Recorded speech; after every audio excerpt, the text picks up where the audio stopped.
8장 전체의 내용은 우상 숭배의 결과로 이스라엘 백성들이 결국은 애굽으로 다시 간다. 그리고 그들이 세운 모든 전각과 견고한 성읍들은 다 불에 삼키운 바 될 것이다. 이렇게 말씀을 합니다. 애굽으로 돌아간다라고 하는 것은 이스라엘 백성들이 애굽에서 요셉과 함께 야곱의 12 형제가 부득이하게 옮겨갈 수밖에 없지 않았습니까? 그 시대 팔레스틴에 임한 7년 흉년 때에 살기 위해서 애굽으로 가게 되었고, 거기에서 요셉을 이제 알지 못하는 새로운 왕이 생겨나는데, 그것은 이집트의 18왕조인 힉소스 왕조 때 이스라엘은 노예로 전락하게 되어졌습니다. 그래서 400년 동안 노예 생활을 하다가 결국 하나님께서 그들을 구원하여 가나안 땅으로 이끌어 주시지 않았습니까? 바로 이것을 내포하고 이스라엘 백성들이 종이 된다라는 거예요. 지금은 하나님의 말씀 안에서 이스라엘은 자유인인데 다시금 이집트의 종이 된다. 무엇 때문에? 하나님을 잊어버리고 하나님을 우상처럼 부적처럼 섬긴 결과라는 겁니다. 이 얼마나 비극적인 말씀입니까? 그리고 그들이 우상과 함께 세운 모든 그들의 문명은, 그들의 도시는 다 불에 태워질 거라고 하는 무시무시한 말씀입니다.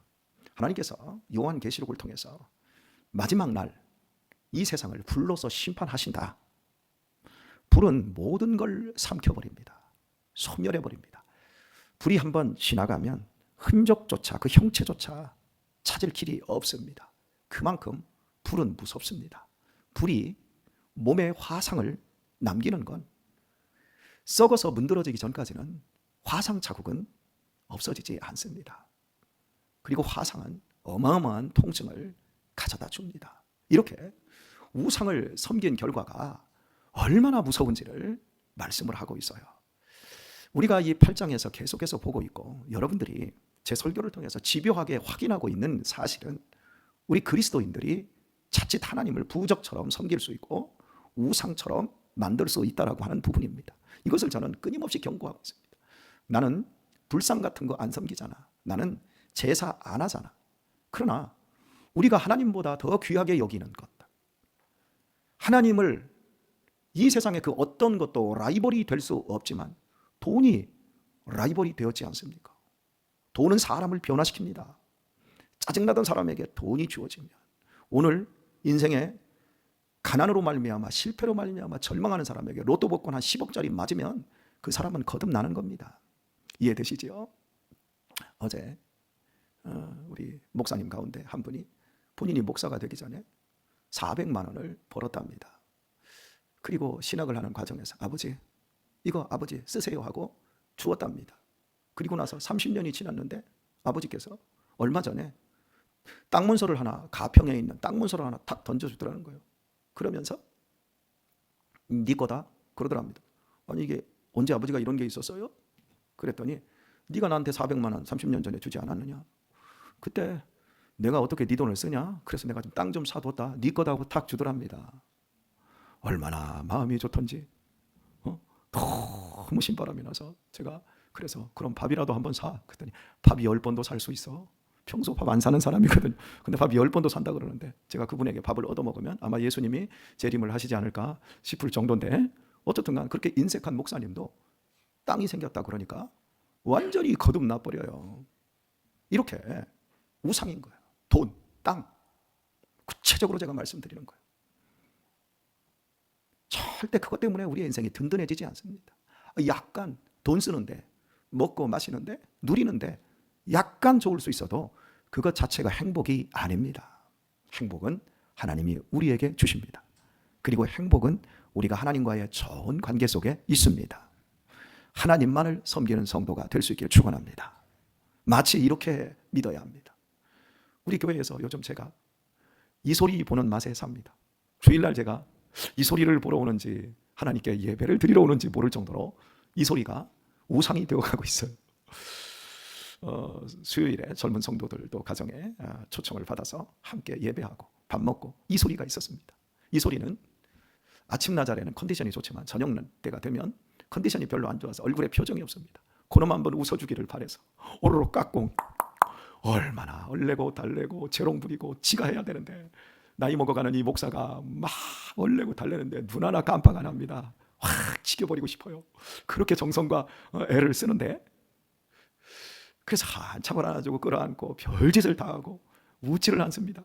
그러다가 저를 딱 보더니 울음을 왕 하고 터뜨립니다. 그때 엄마가 옆자리에서 오 이소라 딱 끌어안으니까 엄마를 보고 방긋방긋 웃는 그 모습. 여러분, 이소리에게 원하는 것, 누가 옆에서 재롱 피워주고 누가 옆에서 웃어달라고 막 사랑달라고 아무리 해도 이소리에게 필요한 건 엄마입니다. 엄마가 화를 내든 엄마가 눈을 부라리든 뭐하든 엄마 품에 안기는 것이야말로 이소리의 행복입니다. 사랑하는 교회 여러분, 이 세상에서 로또 복권 10억, 20억짜리 맞고 갑자기 땅이 생기고 내 인생에 즐거운 낙들이 가득하다 할지라도 그것이 행복이 아니라 우리가 하나님의 품에 안겨서 완전한 어린아이가 되어서 살든지 죽든지 나는 하나님밖에 없습니다. 이때 인생은 드디어 이 땅의 그 어떤 것도 하나님의 라이벌을 삼지 않는다는 겁니다. 제가 입주하는 집을 사고 입주 예배를 드리는 가정에 들어가서 절대 빼앗길 수 없는 것을 소유한 사람, 그 사람은 행복한 사람입니다. 집도 다 빼앗깁니다. 내가 가진 돈도, 나의 젊음도, 나의 건강도 다 빼앗길 겁니다. 그러니 절대 빼앗기지 않을 것으로 인생의 행복을 삼아야 된다. 그 사람만이 승리자이고 그 사람만이 참된 행복자다. 제가 집 사고 입주 예배 드리는 가정에 가서 초치는 설교를 했어요. 집을 샀으니 얼마나 좋습니까? 뭐 이렇게 해줘야 되는데 이거 다 나중에 빼앗긴다. 사실 그렇습니다. 우리 인생은 나그네입니다. 다 빼앗깁니다. 하나님만 빼앗기지 않습니다. 내가 하나님의 소유된 이상 하나님도 나만큼은 빼앗기지 않습니다. 절대 애굽으로 다시 보내지 않습니다. 절대 불타 없어지지 않습니다. 이렇게 영원한 것을 위해서 우리의 인생을 값지게 살아내야 합니다. 자, 오늘은 우리가 이제 이 교회 생활을 하면서 가장 주의해야 될 것, 우리는 교회를 지어가고 있습니다. 우리 교회는 이제 21년을 달려왔고 딱 청년기에 도달해 있습니다. 그동안 우리 교회는 전통이라는 것이 없었습니다. 그래서 우리 권사님들이 이 교회에서 이제 세례를 받고 이 교회에서 막 열심을 내어서 권사님을 하신 분들은 배운 게 없는 거예요. 왜냐하면 본인들이 이 교회의 1세대니까. 그래서 다른 교회 권사님들은 어떻게 하나? 이러며 그래서 그동안 이렇게 교회가 성장해오는 그런 과정 속에서 그래도 장로님들은 이 장로님이나 민정탁 장로님이나 김동철 장로님은 이 교회가 세워지기 전에 이미 다른 곳에서 장로님을 하시다 오신 분들이기 때문에, 또 엄태경 장로님 역시도 그러니까 다른 교회의 전통을 다 아는 거예요. 아름다움을 다 아는 거예요. 또 그 교회의 약점들을 다 아는 거예요. 그래서 이 교회에 오셔서 전에 있었던 약점들은 없애고 이 교회에서 좋은 강점들만을 만들어내셔서 우리 교회가 이렇게 아름다운 교회가 되었습니다. 그런데 권사님들은 이 교회에서 처음 권사님 되고 이 교회에서 신앙생활 처음 하신 분들이 권사님이 되다 보니까 외부에서 이렇게 권사님이 되셔서 오셨든지 외부에서 오래도록 신앙생활 하신 분들이 와가지고는 이 교회 권사님들은 뭐 이래? 이렇게 이제 시비를 거시는 분들이 상당히 많았었습니다. 그런데 권사님들에게 있어서 가장 중요한 핵심적인 원리, 섬기는 것이다. 사람들에게 아름다운 삶으로 권면하는 것이다.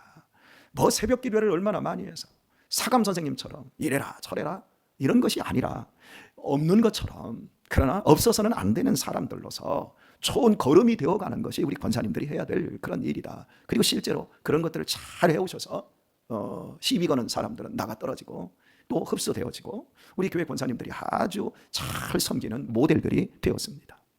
이렇게 우리 교회는 여러 가지 전통들이 만들어졌어요.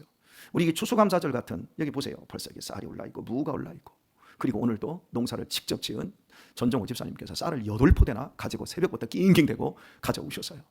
이 쌀을 가져오니까 야, 이거 우리 개척교회 목사들 대박 났다. 이거 내가 또 나눠줄 생각하니까 신바람 났다. 막 이런 생각을 하는데 나눠주는 것도 어렵습니다. 일일이 다 불러야 되는데 요즘은 쌀 한 포대 준다고 하면 안 와요. 내가 점심 사줄게 와. 그러면 겨우 와요. 그리고 또 점심만 주면 또 안 돼요. 한 돈 10만 원도 또 죽게 해야 또 좋아하고 와요. 요즘은 가난해도 옛날 가난하고는 사람들이 차원이 틀려. 가난해도 카페는 가야 돼, 점심 먹고. 나는 카페 가는 거 정말 질색이지만 아무리 가난해도 이거 하나씩 우리 젊은 사람들 다 점심 먹으면 다 들고 다녀야지. 이런 것처럼 가난해도 자동차는 다 가지고 있어야 되고, 이러다 보니까 참 구제하는 것도 옛날 같지 않고 쉽지 않다. 주어도 고마운 줄 모르고 받아도 그것이 얼마나 지단한 과정을 거쳤는지 모르는 것. 애들이 쌀밥을 먹으면서 나 밥 먹기 싫어. 그 쌀이 어떻게 만들어졌는지 몰라요. 전종호 집사님 그런 거 보면 괘씸하지요. 우리 전종호 집사님도 농사 지면서 봄부터 얼마나 수고를 했는데 땀방울 보이지 않는 수고들을 잘 못 봐요. 여하튼 간에 이 추수감사절 하는 것, 우리 교회의 전통 아닙니까? 우리 최진영 권사님이 하신 것 같은데, 이거 여기 올해는 여기다가 웬 문짝을 갖다 놨어요. 병풍도 아니고. 근데 참 보기에 근사해요. 이렇게 다 하나씩 다 만들어 가는 거예요. 근데 이거 또 이게 다 우리가 성찬할 때 여기다가 다 또 누가 뭐 올려놓고 배설해주는 이런 분들 다 이게 다 전통이거든요. 어느 교회는 여기다 물을 떠다 놓는데 아무나 떠다 놓으면 되는데 그 교회 수석 권사님만 떠다 놓아야 되는데, 이게 젊은 권사가 어느 날 수석 권사님이 늦게 와가지고 젊은 권사님이 떠다 놨어요. 난 그거 가지고 쌈나는 걸 봤어요. 이거 딱 어떻게 서열이 있지? 이 수석 권사님이 가져다 줬는데 막 이 얼굴이 막 불그럭불그럭 예배 내내 화를 내더니 막 나중에 끝나고 이제 불러다라고 젊은 권사한테 이 아래도 없어 이 빠져가지고 그따위 뭐 여기 군대입니까? 누가 갖다 놓으면 어때요? 여러분, 이렇게 전통이라는 게 만들어져요. 그런데요, 전통은 굉장히 좋은 거지만 그 전통 속에 독소 요소들이 들어가요. 거기에 권력이 들어가요. 권력은 좋은 겁니다. 섬김과 충성으로 나아가면 권력만큼 좋은 게 없어요. 대통령이 섬길 줄 알고 국회의원들이 국민을 정말 섬길 줄 아는 그런 권력을 행사한다고 하면 얼마나 좋은 건지 몰라요. 저는 목사가 권력이라고 생각합니다. 근데 이 목사가 이 권력을 가지고 누리고 부리고 종부리듯이 성도들을 그렇게 하기 시작하면 그 권력은 대통령의 권력보다도 더 무시무시한 권력이 돼버려요. 부작용이 나요. 그런데 제가 가지고 있는 권력을 섬김, 나눔, 베품, 양보 이런 것들로 하게 되어지면 얼마나 아름다운 생명의 역사가 일어납니까? 자, 오늘 한 가지 전통이라고 하는 부분들을 이 교회가 세워나가는데, 오늘 우리가 오늘 본문의 말씀에 비추어서 우리가 한 가지를 좀 적용을 해보려고 해요. 이스라엘은 자기를 지은 자를 잊어버렸어요. 그리고 자기들이 뭔가를 만들어요. 전각도 만들고 우상도 만들고 도시도 만들었어요. 제단도 만들고. 그런데 결국 그것 때문에 세상의 종이 되어지고 모든 게 불타는 대로 가버렸어요. 마찬가지로 우리 역시도 우리가 지금 전통을 만들어가고 새로운 법칙들을 만들어가지만 정말 주의할 것이 하나가 있다는 걸 사무엘하 6장에서 우리가 보게 되어집니다. 제단의 핵심, 성전의 핵심은 언약궤라고 말씀드렸어요. 언약궤는 두 가지 철칙이 있습니다. 하나는 언약궤를 반드시 옮길 때는 고핫 자손이 어깨에 매는 거였습니다. 그리고 누구든지 그것을 손에 만지지 않는 겁니다. 손에 만지면 죽는 겁니다. 하나님의 법입니다. 전통이 만들어지고 어떤 규율이 만들어져도 절대 이 두 가지의 법칙은 어기면 안 됩니다. 그런데 우리가 어제 말고 그제 시간에 이 법궤가 블레셋에 빼앗겼다고 그랬잖아요. 부적처럼 사용하다. 그래서 이게 돌아오는 과정에서 새수레에 실었다고 그랬잖아요. 그리고 두 마리의 전나는 막 새끼를 난 이 암소 두 마리가 하나님의 뜻을 위해서 울면서도 벳세메스로 돌아왔다라고 말씀드렸잖아요. 그런데 벳세메스 사람들이 그 법궤를 만지면 안 되는데 감히 법궤를 만졌을 뿐만 아니라 그걸 열어봤어요. 그것 때문에 독종이 생겨서 5만 5천 명이 죽어버립니다. 하나님의 백성들이 하나님의 법을 지키질 않았습니다. 그래서 너무나 놀라서 그 벳세메스라는 동네는 기럇 여아림이라는 다른 말로 씁니다. 그래서 사무엘하 6장에 보면 이 벳세메스의 기럇 여아림에 저 산꼭대기에 있는 제사장이 있어요. 아비나답의 그 집에 일단 거기다 집어넣습니다. 이제 무서우니까. 그리고 이 아비나답은 많이 늙었고 그의 아들 엘리야살이 있습니다. 그리고 이제 세월이 흘러서 다윗 시대가 되었습니다. 70년이 흘렀습니다. 여러분, 한 세대가 40년을 잡습니다. 그리고 당시의 평균 연령이 40입니다. 그렇다면 다윗 시대에 지금 누가 지키고 있냐면 아비나답의 집에 맡겼는데 처음에 늙었고 그 아들이 엘리야살인데 40년이 지나고 70년이 지났으니까 두 사람은 이미 다 죽어버렸고 그의 손자들 우사와 아요가 이 법궤를 지키고 있습니다. 그때 다윗이 삶이 안정되고 왕이 되었을 때 나는 궁전에 거하는데 이 하나님의 궤는 저 변방에 버려져 있다. 빨리 모시고 오자 해가지고 3만 명을 빼고 뺀 사람 가운데 3만 명을 얘기합니다. 여러분이 사무엘하 6장을 집에 가서 보세요. 빼고 뺀 사람들입니다. 그러면 그 빼고 뺀 사람들을 데리고 왔다면 제사장부터 시작해서 우사부터 다 데리고 가지고 그 아비나답의 집에서 그 법궤를 메고 나오려고 말합니다. 어떻게 메고? 메고. 그러니까 하나님의 법대로 메고 나오려고 3만 명을 데리고 갔습니다. 여기에는 이제 뭐 제사장들이 악기를 연주하는 사람들, 노래하는 사람들 다 데리고 간 거예요. 3만 명이. 그리고 이제 딱 갔는데 우사와 아유가 법궤를 새 수레에 싣고 나옵니다. 법궤는 어떻게 하는 거죠? 하나님의 어깨에 매는 거예요. 그런데 우사와 아유 70년 동안 그 집에 있었던 이 법궤를 세수레에 싣고 나오는데 다윗이 아무 말을 못해요. 같이 갔던 제사장들이 아무 말을 못해요. 왜 그럴까요? 그 법궤가 누구네 거예요? 지들 거예요, 지들 거. 그래서 아무 말 못하니까 나옵니다. 나오다가 나곤의 타작마당에 딱 나오는데 아요, 동생입니다. 아요는 앞에서 소가 이렇게 끌고 오고 세수레에 싣고 똑같이 블레셋 사람들하고 똑같이 그 짓을 해요. 하나님의 말씀이 있어도 말씀을 지키지 않고 그 말씀이 있어도 또 왕이 있는데도 불구하고 다윗의 얘기도 안 들어먹는 거죠. 그만큼 권위, 전통이 이 법궤만큼은, 법궤에 한해서만큼은 우리가 한다. 하나님의 말씀을 넘어버린 거예요. 나군의 타작마당에 왔을 때 이제 주연과 모든 막 찬양대가 감격하면서 노래를 할 때 소가 뜁니다. 여러분, 소는 뛰는 짐승이 아니에요. 말이 아니잖아요. 그까지가 뛰어봤자, 제가 여러분에게 말씀드렸어요. 법궤의 크기는 이 높이 68cm, 길이 114cm, 아주 작습니다. 그리고 옛날 수레들 높이가 아무리 해도 60밖에 안 돼요. 그래봤자 120입니다. 이 정도 높이밖에 안 됩니다. 사람 키 높이밖에 안 됩니다. 소가 뛰어봤자 법궤 안 떨어집니다. 그런데 뒤에서 딱 오던 이 웃사가 탁 하고 소가 뛰니까 손을 들었다고 그래요. 손을 이렇게 법궤를 떨어지지 않게 잡은 게 아니라 손을 딱 들어서 딱 잡은 거예요. 나봐라, 내가 법궤를 지키고 있노라. 법궤가 누가 인간의 소유물입니까? 여기에서 손을 들어 붙들었더니 할 때 이 붙들었다라는 이 단어가 아하드인데, 이 단어는 이런 겁니다. 이 찬송가 제 겁니다. 이 찬송가가 가끔씩 없어져요. 이거 이 안에서 찾으러 다녀요. 그러다가 어떻게 저쪽에 있고 이쪽에 있어요? 그러면 이거 내 건데 하고 딱 잡습니다. 내 거야 하고 잡을 때 이게 아하드인 거예요. 여러분이 그냥 저기 진열장 큰 마트에 가서 뭔가 물건을 고를 때 탁 잡은 건 아하드가 아니에요. 이거 내가 잊어버린 거, 이거 분명 내 물건이 여기 와 있어, 탁 하고 잡은 게 아하드입니다. 그러니까 법궤가 뛸 때 손을 번쩍 들고 탁 잡고 이건 내 거야, 내가 책임지고 있어. 그러자 하나님께서 웃사를 그 자리에서 죽여버리십니다. 여러분, 아무리 큰 전통, 아무리 큰 충성, 그걸 내 거로 만들 때 하나님은 당신의 영광을 절대 우상에게 빼앗기지 않으세요. 그래서 그 자리, 다윗이 분해하면서 베레스 웃사라고 하나님과 충돌했다라고 하는 이 웃사가 하나님과 충돌했다라고 하는 뜻으로 이름을 명령하고 그냥 가드 사람 오벳 에돔의 집에 잠깐 맡겨버리고 돌아옵니다. 그리고 3개월 있다가 다시 가져올 때는 어깨에 메고 나오죠. 사랑하는 교회 여러분, 교회의 전통은 필요합니다. 우리 장로님들의 전통이 필요하고 우리 권사님들의 전통이 필요하고 목사의 전통이 필요합니다. 권력은 있어야 합니다. 그런데 말입니다, 하나님을 넘으면 안 됩니다. 조심해야 합니다. 섬겨야 합니다. 장로님들이, 우리 교회 장로님들이 그동안 섬김의 본을 다해서요. 우리 교회 터줏대감이 누구예요? 김동철 장로님, 이민자 권사님이에요. 저 빼놓고. 그런데 그분들이 어디? 난 터줏대감입니다 하고 권력을 부립니까? 고마운 분들이에요. 그 외에 우리 이명규 장로님, 이분도 교회 개척하고 한 3년 가까이 있어요. 그때 오셨으니까. 그리고 지금까지 이 목사의 장인입니다. 사람들이 몰라요. 참 섬기고 거름되는 것, 거름은 보이지 않는 거예요. 사과, 또 열매, 벼, 그런 것들이 만들어질 때 얼마나 많은 거름을 줍니까? 그러나 가을에 대해서 거름이 보입니까? 안 보여요. 열매로 하는 거지. 아름다움과 그 달콤한 맛. 내가 이 교회에서 터줏대감입니다. 내가 3대째, 4대째, 5대째 내가 신앙생활을 하고 있습니다. 여러분, 그걸 자랑 삼아야 됩니다. 자랑 삼아야 되지만 그 자랑이 권력과 부림으로 가면 안 되고 섬김으로 가야 돼요. 이렇게 말하고 있는 이 목사도 참 어렵습니다. 이미 권력이 되어 있기 때문에. 그래서 제가 50대 중반이 되도록 내 이름으로 되어 있는 자동차 하나 없고 내 이름으로 된 집 한 채 가지고 있지 않는 거예요. 내 이름으로 된 땅 하나 등기하지 못하고 있는 거예요. 그리고 이걸 제가 자랑으로 삼고 또 여러분들이, 우리 장로님들이 제가 아무것도 없어도 제가 잘 살 수 있도록, 목사로서 명예롭게 살아갈 수 있도록 우리 장로님들, 권사님들 여러분들이 저를 힘써서 돕고 힘써서 저를 지원하고 있는 것, 이게 지금 우리 교회 좋은 전통입니다. 잘 지원해 주세요. 제가 마지막까지 절대 다른 것으로 하나님을 라이벌 삼지 않고 오직 목양에만 전념할 수 있도록 말입니다. 그리고 우리 장로님들, 권사님들 좋은 걸음이 되십시오. 상급은 하나님께서 하늘에서 주실 것입니다. 목사에게서 받으려고 하지 마시고, 그리고 서로에게서 받으려고 하지 마세요. 그렇다고 해서 뭐 장로님들 하늘에서 상 많이 받는데 목사님도 하늘에서 상 많이 받을 건데 그러지 마시고 여러분들이 서로 인정해주고 서로 도와주시길 바랍니다. 이 교회가 권위는 있어야 됩니다. 그러나 권위주의로 흘러버리면 그때부터는 교회가 엉망진창이 돼버려요. 그죠, 고명자 권사님?